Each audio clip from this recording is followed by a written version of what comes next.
going to be in Psalms 48 tonight. Psalms 48 kind of goes along with 46 and 47, and I was talking to Titus for class. I almost skipped over this and went right to 50 or 51, this one, the next one. It's one of these Psalms that's, to me, at first glance, like sometimes things in Scripture, you read over them and it just, you get to some, you think, well, I just got to read through this one just to get through it, to get to something else. Unfortunately, sometimes we get in that mindset. But the more I really looked at this psalm and dug a little deeper into it, there's actually quite a bit of meaning to it, quite a bit of implication, not only in the immediate context, but especially in the broader context of the New Jerusalem, the spiritual Jerusalem, as far as the New Zion, with Christianity itself and God's people. So I think there's, and I hope that there's a lot that I can hopefully bring out tonight that we can learn. Psalms 48, we'll begin in verse 1. It says, "Great is the Lord, and greatly to be praised in the city of our God. In His holy mountain, beautiful in elevation, the joy of the whole earth is Mount Zion on the sides of the north, the city of the great King. God is in her palaces. He is known as her refuge." Now this psalm begins, like many others, in praise to God, but it's not necessarily praising God as much as it is praising God for Jerusalem and what He did for Jerusalem then, and in the broader context for the New Jerusalem, the spiritual Jerusalem. But in this context to Israel, in especially time of the Psalms, of how much Jerusalem meant as they were building that city, but also that nation and all that God had done for them. So what this psalm is yes, it's praising God, but it's praising God for His protection and His vigilance and victory for this city, and what this city means to them, and what it means to God, and what God has promised. We're going to get into more of that, of the implications of that. But I think it's important that we keep that in the context of what, especially at that time, this city meant to them. And what God meant to them in the protection. And, I mean, Jerusalem was it, wasn't it? Jerusalem was the place. I mean, that's where God was. That's where the temple was. That's where they, I guess, most felt the presence of God. And a lot of things that the Scriptures say about that. But it's not just about the physical city. It's much more than that. But in this immediate context, it's really praising what this city was to them. And just like it says, great is the Lord, greatly to be praised in the city of our God. They considered, this was the place. This was God's city. In His holy mountain, beautiful in elevation. I think maybe the ESV and maybe some others translate it in its loftiness.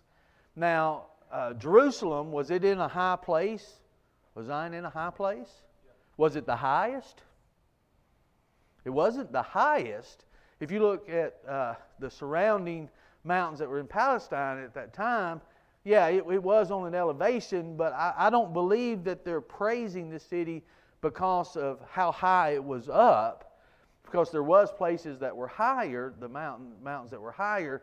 I think it was considered a lofty place, and I believe lofty is a better translation, because I don't think me personally, I don't think they were talking about the elevation of it. I think what they're talking about is how high it was because of what it meant to God and what God had done for it. They set it on a high standard because God did, because that's where the presence of God was, all that He did for that. I believe the meaning goes more toward that than just that it sets on a high place. Though it did, but it wasn't, I don't believe from the research that I did, that it was the highest place. But it says, the city of the great King, God is in her palaces. He is known as her refuge. So their thinking is, and their mindset is, of how wonderful it is because how wonderful God is. Can you imagine being in a position to where you think, okay, I'm in a place that this is where I can really feel the presence of God. I know God's here. I know God's protection is here. I know God's, my refuge is here. Can you imagine what that feeling's like? But as Christians, we should feel that, shouldn't we? We're going to kind of get into that. That's what He does for the New Jerusalem, isn't it? That's what He does for us spiritually. He's with us. But I think as we go through this, what I see sometimes is kind of what we may place on a building sometimes, that it becomes about the place, not about God. And I think that's what happened to Jerusalem, was it became about the place sometimes more than it did about God. That Jerusalem was the place. It wasn't Jerusalem was the place because of God, it was Jerusalem was the place. And we're going to get in and kind of talk about that, but I think we can kind of fall into that mindset today that our religion, the presence of God, the where we feel closer to God is when we're in this building. And we've got to make sure that we understand it goes beyond that. And I think that's what they had to too. But I think in the immediate part, that's what they're thinking about because they're experiencing that. And I think we're going to see that, especially as we get into about verse 8 or so here, to where they're not only thinking about what they've heard from generations to generation, they're thinking about what they're actually seeing God's protection. They're seeing God's refuge. They're seeing it firsthand, so this is why they're praising Him, but they're still connecting it to that Jerusalem is this great place because of what God is doing for them. Any thoughts about that? And I may be reading too much into it, but I think we do have to be careful that we don't get caught up in the place of something more than we do the God of something. Well, I think that reminds me of when Jesus was kind of cursing the cities He had been around to, and I think it was Capernaum where He spent a lot of time, and He basically asked the question, Capernaum, will you be lifted up to the heavens? And the implication there is, what was lifting Capernaum up? It was a sea level town. It was the presence of Jesus here is what would have lifted it up, and yet they didn't care about Him. And yeah. Said, you won't be lifted up to heaven, you'll be cast down to Hades. And so, your point about the presence of God is really what elevates the place. Right. That's what makes it what it is. Yeah.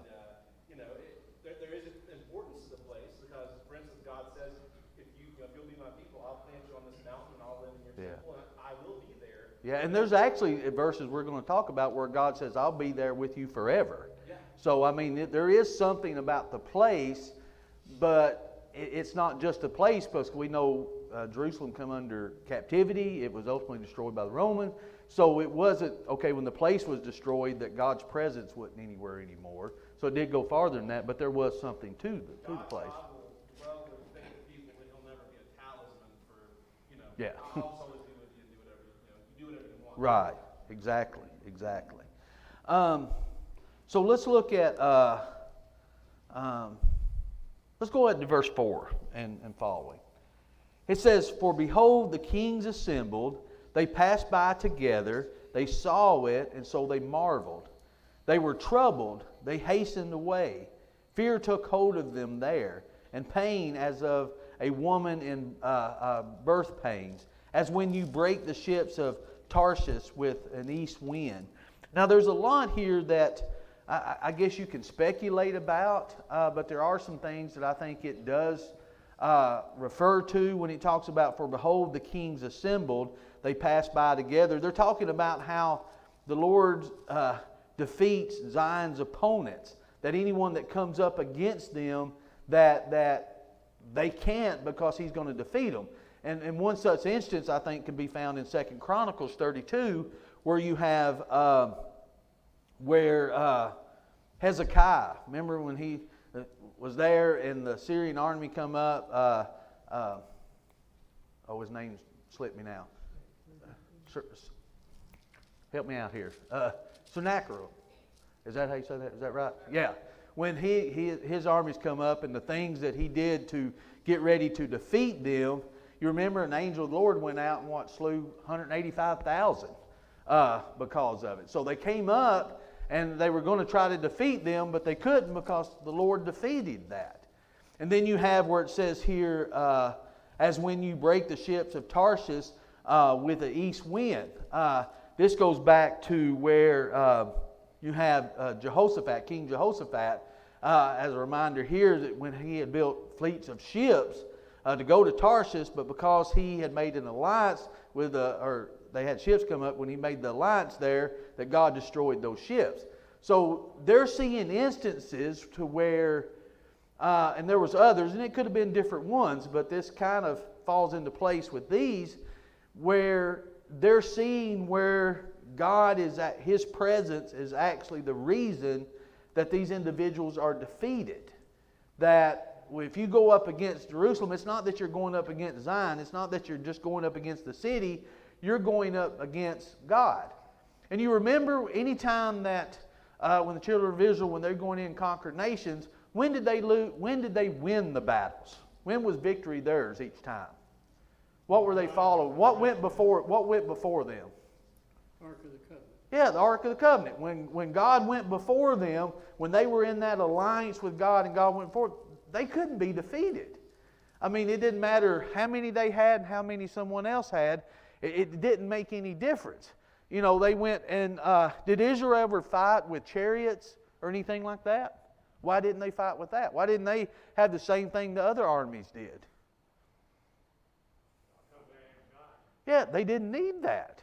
Their reliance wasn't on those things. Their reliance was on God. Remember when Gideon and he took his people out, what did they defeat the army with? What were they using, remember? Jars and torches. You know, when God went before you, you didn't need these other things. So what they're praising God for is not just what the normal Psalms does, just praise God for who He is. They're actually seeing now that what they've heard for generations and the generations before them, and what they're seeing now is God is actually the reason that they have victory. It says God is in, as we said before, He's in their palaces. He's in where He's at. He's seen them go out. They call Him here, look back, for behold the kings assembled. They passed by together. They saw it and they marveled. They were troubled and hastened away. Fear took hold of them. They said, when you go against God, it doesn't matter who you are or how strong your army. You know, you take the Assyrian army when they come.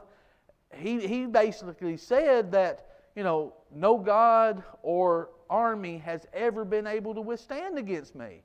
Don't listen to what Hezekiah is saying over here. Don't listen to what they're saying and trying to trick you. We can defeat them. We've done this everywhere. Anybody we fought that said that they had some God, we were able to defeat it. So in his mind, there wasn't any problem. But they didn't come up against the God, did they? And when you do that, then it's a different story.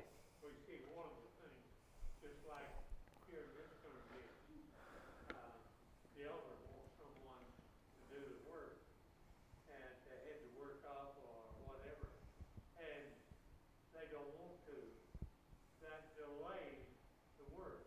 And so you've got to be with God at all times. You do. And that's the thing. And Titus made reference to this earlier. It's not that when God says, I'll leave you, never forsake you. Well, He means that, doesn't He? But can I leave Him? You know, when we say, well, God, you said you'd always be with me. Well, I've got to be in alliance with Him. Here's how God's always with me. I can walk away from Him. He's not going to walk away from me. It's as Isaiah 59, 1 and 2 says, it's sin that separates you. It's not that God can't reach you or God can't hear you. It's the sin that has separated you from God. So as long as we're in this alliance, and that's what I think at this time when they're praising God, I think in my mind I'm just seeing that they have no doubt that God's always going to be with them and no army is ever going to overtake them. That's good and that's bad to think like that. And here's what I mean by that. It's good because I need to have confidence in God. I need to have confidence that God's always going to be there. He's going to be my refuge. He's going to protect me. He's going to defeat my enemies because He says He's going to. But what if I am not in alliance with God, but I still believe He's going to be with me? Then is there a problem? Yeah. You remember when they went out and fought against Ai. Remember, they conquered all these cities and they went out and got defeated by Ai. Why'd they get defeated? There was sin in the camp. With sin being in the camp, they didn't have God's approval to go out and do what they did, but they still felt like God was there with them. They just took matters in their own hands. God's always going to be there. See, it's kind of a two-edged sword. We've got to be careful. The same thing with Christianity. I can say, well, God's always with me. Have you ever talked to... I can remember talking to somebody one time, and I was studying with them about becoming a Christian, about doing things that they need to do. And they said, well, I pray to God every day. I pray to Him every morning. I pray to Him every night. Well, that's good. And they said, I know God's with me. Well, is He or is He not? Okay, if I'm not in alliance with Him, He's there. He wants to be with me. But am I actually with Him? I can convince myself that I am, but that doesn't mean that I am. You know, I tell you, one of the worst positions to be in is not to be without hope. What do you think it is? Thinking you do. False hope. Because if I come to the realization I don't have hope, I can do something about that to make sure I get hope. But if I have false hope and I think I've got it already, I'm not going to do anything to change. And I'm not saying that that's necessarily what they're doing here in Psalms, but I think they are very confident, as the psalmist is writing this, that God's with him and praising him, and we should. I mean, we absolutely should. But if you look forward in the future of after what's taken place here, why was Jerusalem ultimately destroyed? Why was it? Lack of faith. They left God. God didn't leave them. Everything became about just the temple. Everything became about just the city. Everything become about them, and them thinking God's still there and it's all about them. They honor me with their lips, but their heart's far from me. Remember when you get into Jesus' time?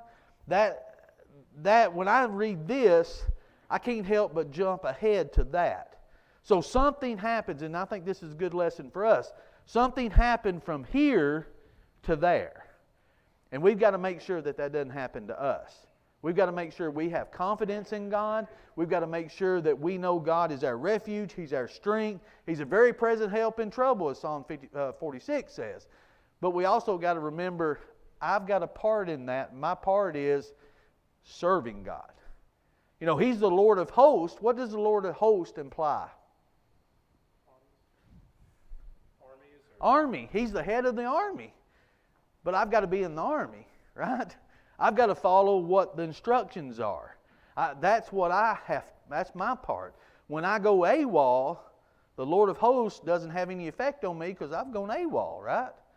So I want us to keep in mind, and you may tell me, Ron, you're reading way too much in this psalm. But that's what happens when you think there's nothing there and you really get to digging sometimes.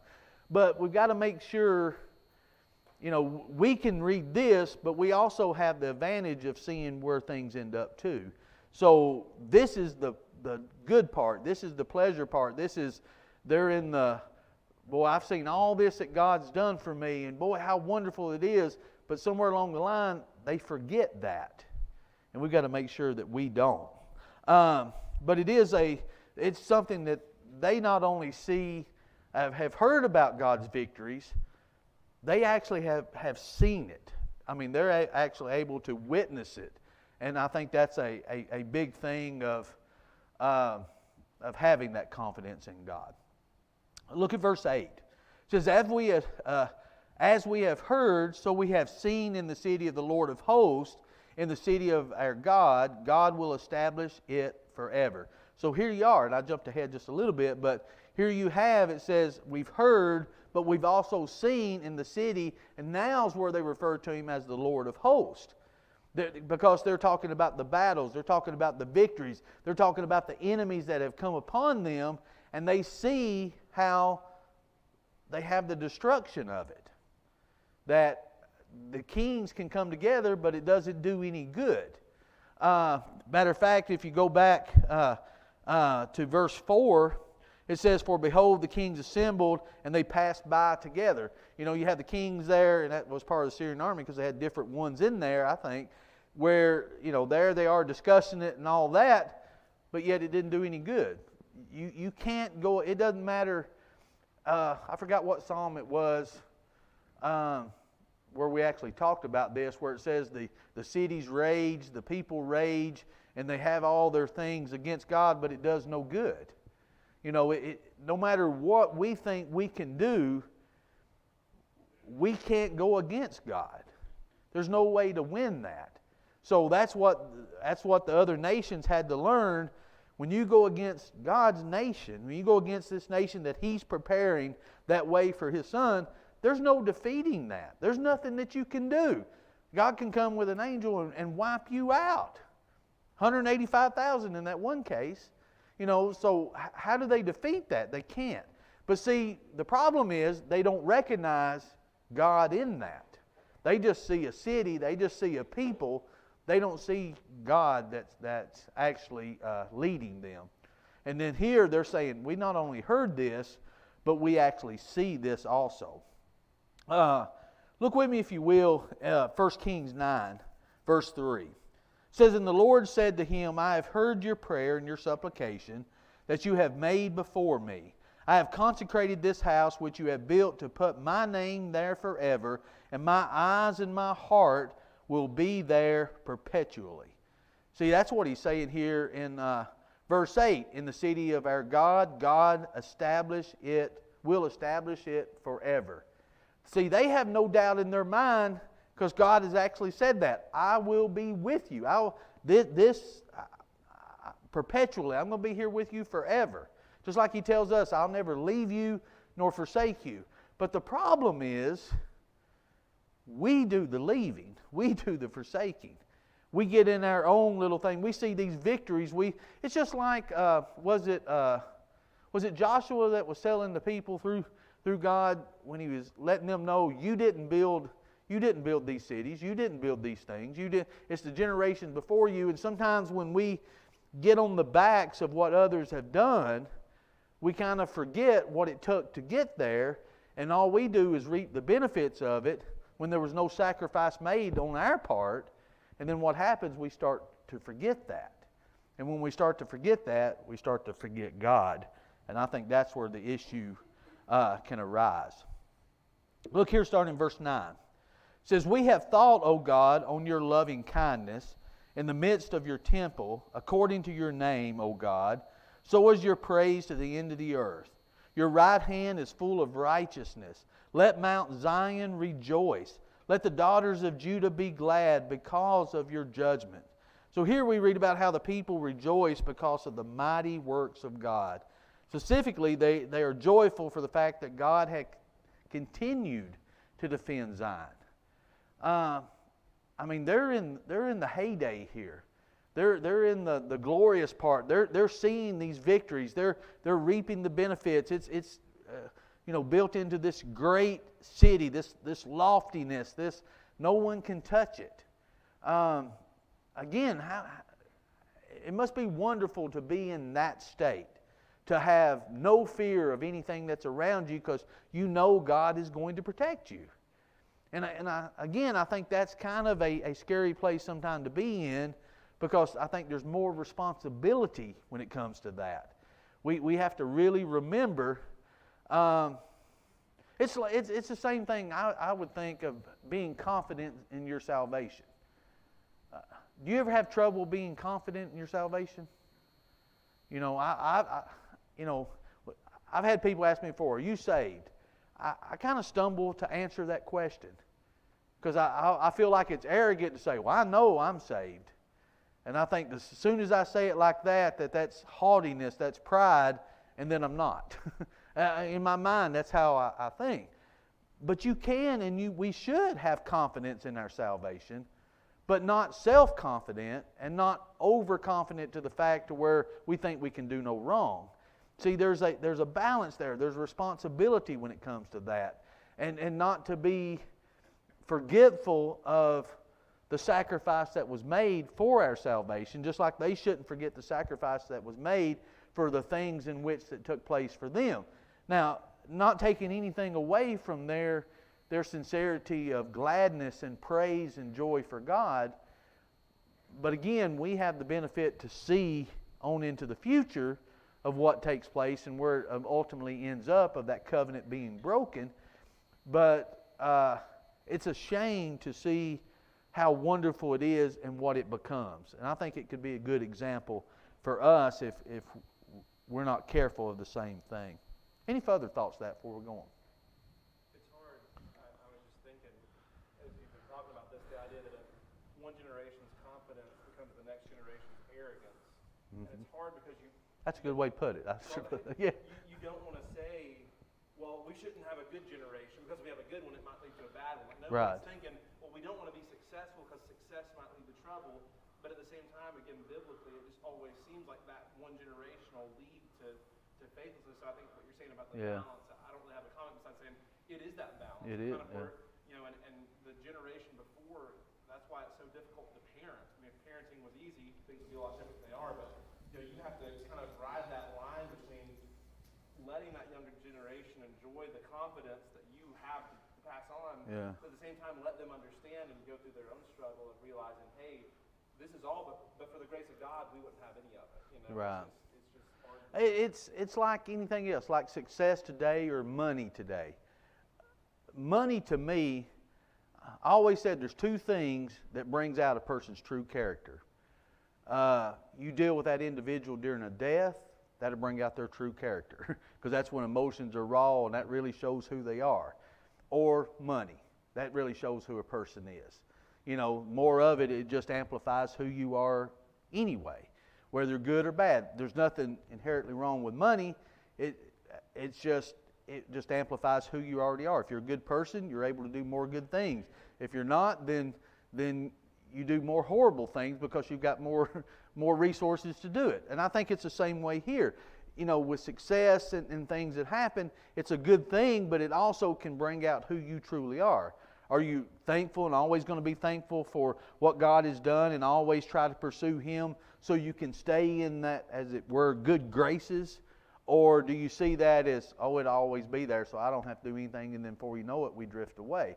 It is a balancing act. I think it is something that we have to really be on our guard with. Look at verse 12 through 14. It says, walk about Zion, go all around her, count her towers, mark well her bulwarks, consider her palaces, that you may tell it to the generations following. For this is God, our God forever and ever. He will be our guide even to death. Now I tell you, I struggle with this passage because notice how it's worded. What's it saying? You take a tour of Zion. Of Zion here. What do they say you're going to see? How wonderful it is! Its towers, its palaces, all these wonderful things. But notice it says, "For this is God." I think what they're meaning is God's in the presence of God's here and all that.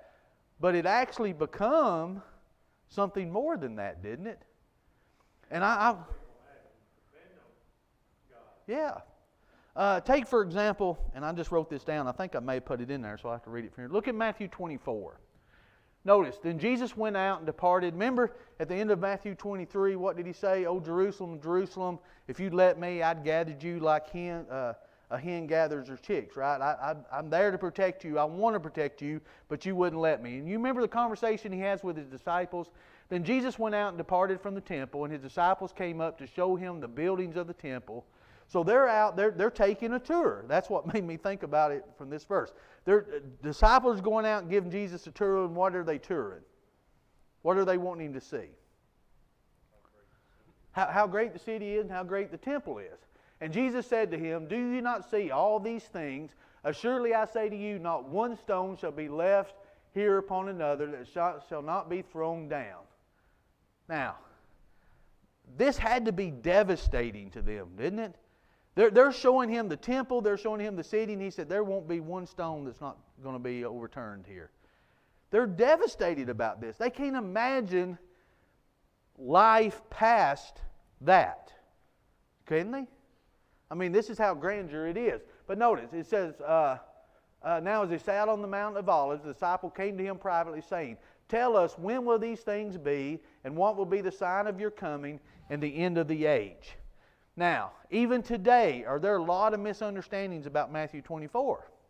There's a lot. Because when people read it, you hear, especially in the religious world, it's the end of time. It's talking about the end of time, end of time. It can't possibly be talking about the end of time at least the first part to about verse 36 at least. Can it? Because he talks about, what he's talking about is the destruction of Jerusalem. Then he talks about, but of that day and hour, talking about the end of time, no one knows.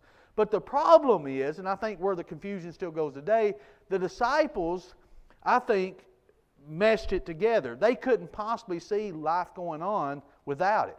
So they believed in their mind, if this is going to be destroyed, that must be the end of time. So they asked him, when will these things be? What will be the sign of it? And the end of the age. So Jesus breaks it up into different answers and answers their question. I believe they're thinking it's the same thing, and I think here's the reason why. I think you're seeing it here in Psalms 48, is what I think, is they're thinking how wonderful this is, how grand this is. Notice how they describe, walk about Zion, go all around her, count her towers, mark well her bulwarks, consider her palaces, that you may tell it to the generation following. For this is God, our God forever and ever. He will be our God even to death. And we're going to go in and talk about, especially in Joel, where God talks about being at Zion and but it goes into the spiritual sin is what he's talking about. I don't think he ever just was thinking the physical part. He's not saying, I'm just going to be in this city and I'm never going to be nowhere else and I'm not ever going to leave you. Well, the city was destroyed, where'd God go? If he was going to be there forever, to destroy God too? I think when you come to Matthew 24, I think you kind of see that. They did teach that through generations, and it become about the temple, just the temple itself. It become about just the city itself. How we don't need Jesus, because that's why Jesus said in Matthew 23, if you'd only come to me like a hen would gather her chicks, I'd help you, but you don't want that. So it become different. It become not about God and Jerusalem and about how God protects it. It just became about Jerusalem, I think. Jeff, do you have something? Yeah, I think you're exactly right. And the line that is supporting what you're saying the most is Mark Welford bulwarks. Those are fortress walls. They're saying she's too strong to be brought down by anybody. Yeah. And so this is, to me, that line doesn't fit everything else in there. That's an arrogance. Yeah. I think that's how I'm reading it. And I may have it all wrong. Somebody else that's a lot smarter than me. I didn't find anywhere that anybody ever said anything like this in studying it. It was just about how it went from the city to the spiritual part of God. But I kind of see, and I don't know necessarily, I think they were genuine here in the Psalms, but I think from that, as they taught it to generations, it just became about this and not about God and what He did for them. It became, to the Pharisees especially, it was about how grand they were and how grand they were rulers of the temple. You don't do anything without going through us. You see, it became more about them, and I think that's why He said it. I have to overturn, for you to ever see me, this has to go. And by killing Him, that's what it was about, wasn't it? It became something more than just, I think what they were thinking here too, Jerusalem was this great because when Jesus come back, what they think He was going to do? He's going to sit on the throne there and He's going to overthrow the Roman Empire. He's coming to save them, as it got to, in a physical sense, as far as He's going to overthrow the throne here. But as He told them, it's much more than that. It's not about, my kingdom is not here. And I think that's what He had to let them know about Jerusalem. It's not about here. And like I say, I'm not trying to get in their mind and say they weren't sincere, but from this last part here, I think like Jeff said, I think it's pretty evident it's become about, hey, nothing can stop us. We're indefensible, just try. Well, if God's with you, that's right. But if it becomes about you, then that's wrong. Then that's why pride comes before the fall. Because when it comes about just you, and we can do the same thing today, I think. Look how grand our church building is. Come over here. Look, we've got all of these programs. We've got all of this wonderful building. We've got all of these. And these things are good. It's not that there's anything wrong with these things. But when it becomes just about that and not about God anymore, then I think we're in the same boat here, aren't we? It needs to be more than just the physical, tangible things that we see. And it's not that God wasn't there with them. God set this aside for a reason. I mean, this was a purpose. I think He meant that in that immediate context, just like they did about Jerusalem, but it was much more, and we're not going to have time, but you go in about with Job. Well, let's just go to Job chapter 2. Maybe we can read a couple of them in his prophecies about the future Zion. And Joel said this, and Peter quoted this in his sermon. And it shall come to pass afterwards that I will pour out my Spirit on all flesh. Your sons and your daughters shall prophesy. Your old men shall dream dreams. Your young men shall see visions. And also on my men servants and on my maid servants I will pour out my Spirit in those days. And I'll show wonders in the heavens and in the earth. Blood and fire and pillars of smoke. The sun shall be turned into darkness, the moon into blood, before the coming of the great and awesome day of the Lord. And it shall come to pass that whoever calls on the name of the Lord shall be saved. For in Mount Zion and in Jerusalem there shall be deliverance, as the Lord has said, among the remnant whom the Lord calls. And of course, this is part of what Peter quoted in his sermon. You know, Jesus told his disciples, out of Zion, that's where it's going to come. That's where you're going to go and you're going to wait, and that's what you're going to see and these things that you're going to do.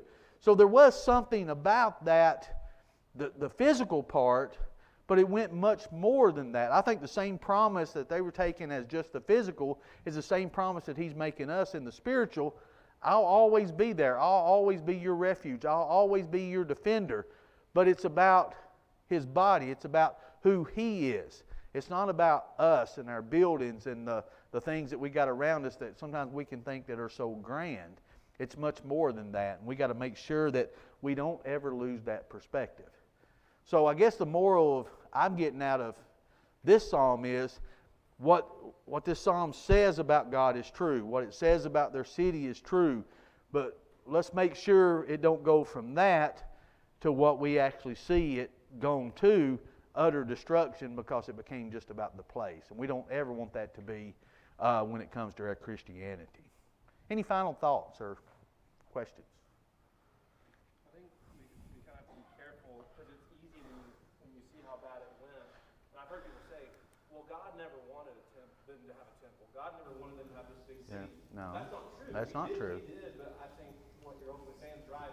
It's not that the physical was of no worth, but the physical was always just a signpost of the better reality. Mm-hmm. And I know you had Hebrews 12 in here that Oh, yeah. shows you, what you saw in the Old Testament, all of that was just kind of the shadow version of the better thing. And so you can't look at Jerusalem get destroyed and go, well, God destroyed this giant city and kind of gave us this humble church. Well, the church is greater than Jerusalem. The church, the spiritual trumps the whatever earlier version it was. Yeah, go read Hebrews 12, because it does talk about how it was about the physical, but it's ultimately about the spiritual part. And we just didn't have time to get to that. But I think that's a problem that's been through every age. And we can get to where we think it goes from God did all of this to look what I've done. And I think that's why the first thing I thought when end of Matthew 23 and verse 24, where I can just imagine the disciples going out showing them all this. Jesus said, all this is going to be, they won't be one stone unturned. I bet their jaws dropped. They couldn't imagine that. I mean, can you imagine that's what you've known all your life, that you've heard about and how great that is, and now He's saying it's going to be destroyed? Then the world when that happens, the world must be over after that. They couldn't imagine life after that. And I don't think any of them could.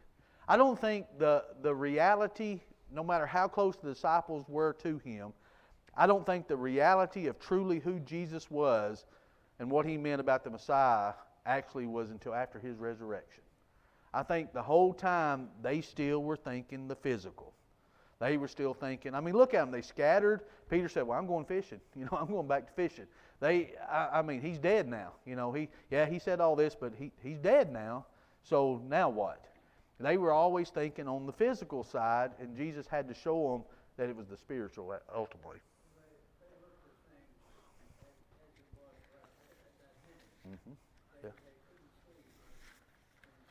Yeah. Oh, yeah. And I've often thought, maybe you have said too, how could they not believe that? If I was there, boy, I'd believe this. But you have to think. You have to think what they saw then, but also the traditions that they were brought up with, that they were still wrestling with. No different than some of the traditions we still wrestle with today. And they're having to reconcile that in their mind now of, okay, here was what our interpretation of the Scriptures are, but here's actually what He's saying to us. And I don't know that I would have been any different than that. So, yeah, that's exactly right. Exactly right.